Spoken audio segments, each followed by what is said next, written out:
और इस वीडियो में मैं आपके लिए लेकर आया हूँ NIT असिस्टेंट प्रोफेसर वैकेंसी 2024। चलिए वीडियो की शुरुआत करते हैं। ये आप देखिए, राष्ट्रीय प्रौद्योगिकी संस्थान Agartala, national institute of technology Agartala के द्वारा ये परिशिष्ट जो है वो जारी किया गया है। ठीक है, यद्यपि ये विज्ञापन 7 अगस्त 2024 को जारी किया था, लेकिन अभी भी अगर आप आवेदन करने के इच्छुक हैं और योग्यताधारी अभ्यर्थी हैं तो अप्लाई करें, मेरा आपको ये सुझाव है। तो इस इंस्टीट्यूट के द्वारा क्या किया गया है, योग्य जो भारतीय नागरिक हैं उनसे ऑनलाइन आवेदन फॉर्म जो है वो आमंत्रित किए हैं। असिस्टेंट प्रोफेसर ग्रेड फर्स्ट और ग्रेड सेकंड। ठीक है, तो इसके अंदर इस इंस्टीट्यूट ने ये कहा है कि इस इंस्टीट्यूट के द्वारा पहले भी जो है 2 विज्ञापन जारी किए गए थे। एक विज्ञापन 2022 के अंदर जारी किया गया था 22/4/2022 को, 7/12/2023 को जो है इस इंस्टीट्यूट के द्वारा दूसरा विज्ञापन जो है वो जारी किया गया था। ठीक है, तो उसी के क्रम के अंदर ये जो विज्ञापन है वो जारी किया। तो इसमें आप पदों की संख्या जो है वो देख सकते हैं। असिस्टेंट प्रोफेसर ग्रेड फर्स्ट और ग्रेड सेकंड, इसमें टोटल जो पोस्ट हैं वो 47 है। 18 पद जो है वो UR है यानी अनारक्षित हैं, 5 पोस्ट SC के लिए हैं, 1 पोस्ट ST के लिए है, 15 पोस्ट OBC के लिए है और 8 पोस्ट जो है EWS कैटेगरी के लिए रिजर्व हैं। ठीक है, तो इसमें आपको एक चीज़ का विशेष रूप से ध्यान रखना है, आरक्षित कैटेगरी के अंदर अप्लाई करने वाले जो अभ्यर्थी हैं उनके पास में अपनी जाति का जो है कास्ट सर्टिफिकेट होना चाहिए। OBC का कास्ट सर्टिफिकेट 1 साल से पुराना नहीं होना चाहिए। अगर 1 साल से अधिक पुराना है तो उनको एक शपथ पत्र जो है वो प्रस्तुत करना होगा। और EWS कैटेगरी के जो अभ्यर्थी हैं उनका जो कास्ट सर्टिफिकेट है वो 1 साल से अधिक पुराना नहीं होना चाहिए। तो इस यूनिवर्सिटी के द्वारा ये जो विज्ञापन जारी किया है उसमें आप देख सकते हैं किस किस डिपार्टमेंट के अंदर कितनी कितनी पोस्ट है। तो इसमें बात करें सिविल इंजीनियरिंग, इसमें 2 पोस्ट हैं।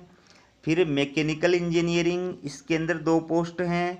इलेक्ट्रिकल इंजीनियरिंग, इसके अंदर 2 पोस्ट हैं। इसके बाद में computer science and engineering MCA, इसमें 6 पोस्ट हैं। फिर है इलेक्ट्रॉनिक्स एंड कम्युनिकेशन इंजीनियरिंग, इसमें 3 पोस्ट हैं। इसके बाद में इलेक्ट्रॉनिक एंड इंस्ट्रूमेंटेशन इंजीनियरिंग, इसमें 4 पोस्ट हैं। इसके बाद में प्रोडक्शन इंजीनियरिंग, इसके अंदर 2 पोस्ट हैं। इसके बाद में केमिकल इंजीनियरिंग, इसमें 4 पोस्ट हैं। ठीक है, और इसके बाद आप देखिए बायो इंजीनियरिंग, इसके अंदर भी 4 पोस्ट हैं। फिर केमिस्ट्री, इसके अंदर 4 पोस्ट हैं। उसके बाद में मैथमेटिक्स, इसके अंदर 5 पोस्ट हैं। इसके बाद में फिजिक्स, इसके अंदर 5 पोस्ट हैं। और management, humanities and social sciences, इसमें 4 पोस्ट हैं। इस प्रकार से टोटल जो है 47 पदों के लिए ये भर्ती का विज्ञापन जो है वो जारी किया गया है।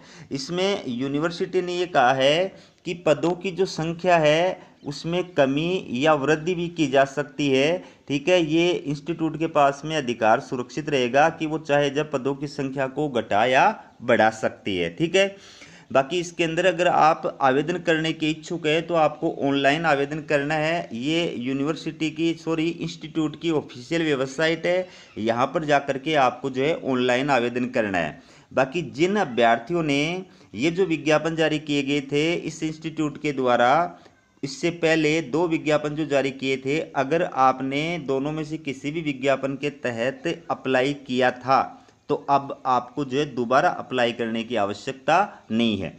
इसके लिए अब आपको क्या करना है, आपको जो है सिर्फ अपना जो आवेदन फॉर्म है वो ऑनलाइन अपडेट करना है। ठीक है ना, आपको लॉगिन क्रेडेंशियल का उपयोग करके अपनी जानकारी जो है उसको अपडेट करनी है। और बाकी आपको दोबारा से ऑनलाइन आवेदन करने की आवश्यकता नहीं है, ना आपको दोबारा से जो है फीस देने की आवश्यकता नहीं है। ठीक है, अब बात करें इसके अंदर जो अंतिम तिथि आवेदन करने की, तो इसमें देखिए 30/8/2024, आज 24 तारीख हो चुकी है।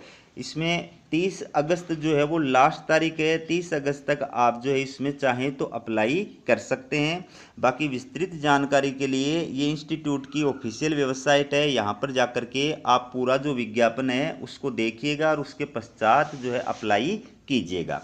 बात करें इसके अंदर क्वालिफिकेशन की क्या है, तो इसमें दोस्तों जो इंजीनियरिंग सब्जेक्ट है, ठीक है, इंजीनियरिंग सब्जेक्ट के अंदर अगर आप अप्लाई करने जा रहे हो तो इसके अंदर आपके पास में जो ग्रेजुएशन की डिग्री है वो बीई या फिर बीटेक या फिर बीएस, ठीक है, वो प्रथम श्रेणी से आप उत्तीर्ण होने चाहिए। और इसके साथ साथ में आपके पास में एमई या एमएस या फिर एमटेक या फिर इंटीग्रेटेड एमटेक, ये जो है प्रथम श्रेणी से आप उत्तीर्ण होने चाहिए। और इसके साथ साथ आपके पास में पीएचडी की डिग्री होनी चाहिए। और अगर उस सब्जेक्ट के अंदर यूजीसी के द्वारा या सीएसआईआर के द्वारा नेट एग्ज़ाम जो है वो आयोजित की जाती है तो आप नेट क्वालिफाइड होने चाहिए। और अगर स्टेट पात्रता परीक्षा आयोजित की जाती है तो आपके पास में वो डिग्री होनी चाहिए। यानी नेट, सेट, स्लेट या पीएचडी तीनों में से आपके पास में कोई भी एक डिग्री जो है वो होनी चाहिए। बाकी आपको ये ध्यान रखना है कि जिस सब्जेक्ट के अंदर यूजीसी के द्वारा नेट एग्ज़ाम आयोजित नहीं की जाती है या स्टेट पात्रता परीक्षा आयोजित नहीं की जाती है वहाँ पर नेट, सेट, स्लेट से आपको छूट होगी। आप पीएचडी क्वालिफाइड हैं तो भी आप अप्लाई कर सकते हैं, मास्टर डिग्री के बेस पर भी आप अप्लाई कर सकते हैं, ठीक है। यानी आपके पास में जो है एआईसीटीई या एनसीटी के अकॉर्डिंग जो क्वालिफिकेशन है वो आपके पास में होनी चाहिए। बात करें नॉन इंजीनियरिंग जो सब्जेक्ट हैं उनके लिए क्या जो क्वालिफिकेशन है वो बताई गई है। तो इसमें आपके पास में एमए या एमएससी 55% मार्क्स के साथ में आप क्वालिफाइड होने चाहिए। यानी जिस विषय में आप अप्लाई कर रहे हैं उस विषय में 55% मार्क्स के साथ में आपके पास में मास्टर डिग्री होनी चाहिए। साथ ही साथ में यूजीसी या सीएसआईआर के द्वारा आयोजित नेट जो एग्ज़ाम होती है वो आप क्वालिफाइड होने चाहिए, या फिर स्टेट पात्रता परीक्षा जो होती है वो आप क्वालिफाइड होने चाहिए, या फिर आपके पास में पीएचडी की डिग्री होनी चाहिए।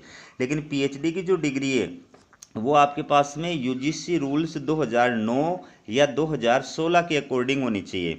बाकी ऐसे अभ्यर्थी जिनकी पीएचडी का जो रजिस्ट्रेशन है वो 11 जुलाई 2009 से पहले का है या जिनकी पीएचडी की डिग्री 11 जुलाई 2009 से पहले की है, उनको संबंधित यूनिवर्सिटी के डीन या फिर रजिस्ट्रार के द्वारा सत्यापित एक 5 बिंदुओं का जो प्रमाण पत्र है वो प्रस्तुत करना होगा। उसके पश्चात वो अप्लाई करने के योग्य हैं, ठीक है।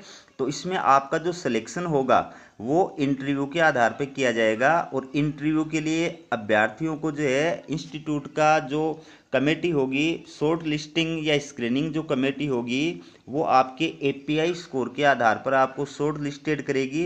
अब कितने अभ्यर्थियों को जो है शॉर्ट लिस्टेड किया जाएगा, एक पद के लिए कितने अभ्यर्थियों को इंटरव्यू के लिए कॉल किया जाएगा, ये कमेटी के विवेक पर जो है निर्भर करता है, ठीक है। तो इंटरव्यू के बेस पर आपका सिलेक्शन होगा। जब आपको इंटरव्यू के लिए कॉल किया जाएगा उस टाइम पर आपको अपने सारे ओरिजिनल जो डॉक्यूमेंट्स हैं वो लेकर के उपस्थित होना होगा। तो जो भी अभ्यर्थी इन पदों के लिए योग्यता रखता है उसको अप्लाई करना चाहिए। बाकी आपको पूरा जो विज्ञापन है वो ऑफिशियल वेबसाइट पर जाकर के एक बार देखना चाहिए, पढ़ना चाहिए, समझना चाहिए और उसके पश्चात अप्लाई करना चाहिए। ये सिर्फ इन्फॉर्मेटिव वीडियो है, आपको सूचना प्रदान करने के लिए मैंने ये वीडियो बनाया है। हमारा वीडियो कैसा लगा कमेंट करके ज़रूर बताइएगा। वीडियो देखने के लिए आप सभी का बहुत बहुत धन्यवाद।